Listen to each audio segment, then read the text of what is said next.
the semiconductor revolution that we have witnessed in the past few decades is perhaps best illustrated by the invention that fundamentally changed the way we communicate. Telephone, when it was first invented some 100 years ago, looked like this.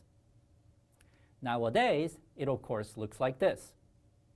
Mr. Bell will not recognize the present-day telephone as his own invention because it is actually a completely different device operating on a completely different set of principles. If you look inside your telephone, you will find something like this, inside which you will find semiconductor devices. Semiconductor devices are what enable this revolutionary device, and semiconductor devices are at the heart of the technological revolution that we have witnessed and enjoyed during the past few decades. Semiconductor revolution has been so successful that we find semiconductor devices everywhere. Not only do we find them in computers and tablets and phones, we find them in cameras, TV sets,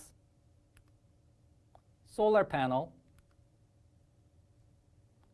room lighting, even in appliances and in your car.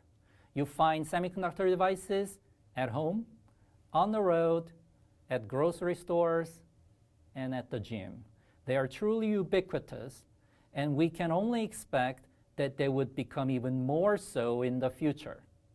In this context, it is an excellent time to learn how semiconductor devices work, which is what our series on semiconductor devices is designed to accomplish. Our series on semiconductor devices consists of 3 courses. First, on semiconductor physics.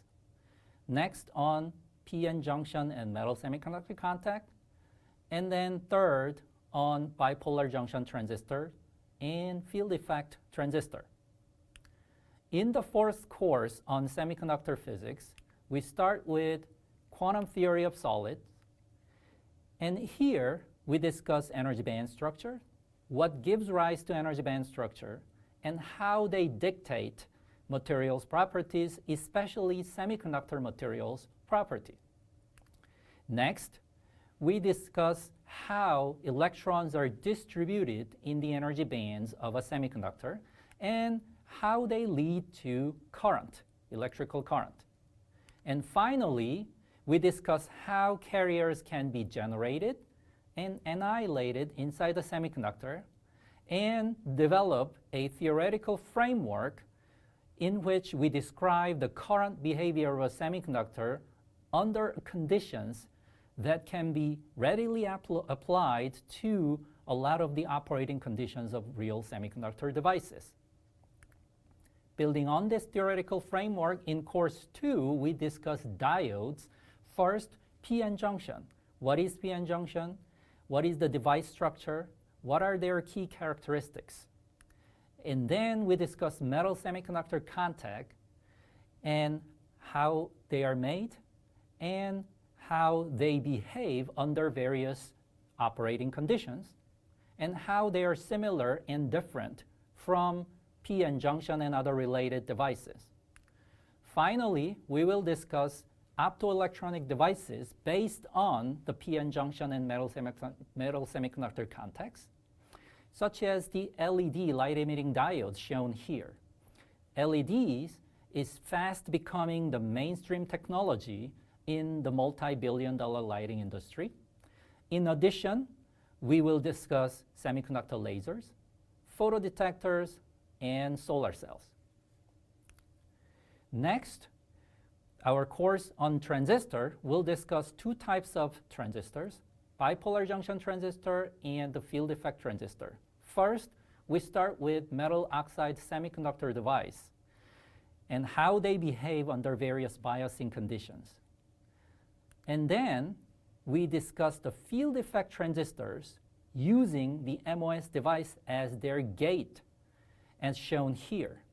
And this MOSFET is now a mainstream technology in the integrated circuit technologies. And finally, we will discuss bipolar junction transistor, and we will discuss the key characteristics of bipolar junction transistors and discuss the similarities and differences between the bipolar junction transistors and the field effect transistors.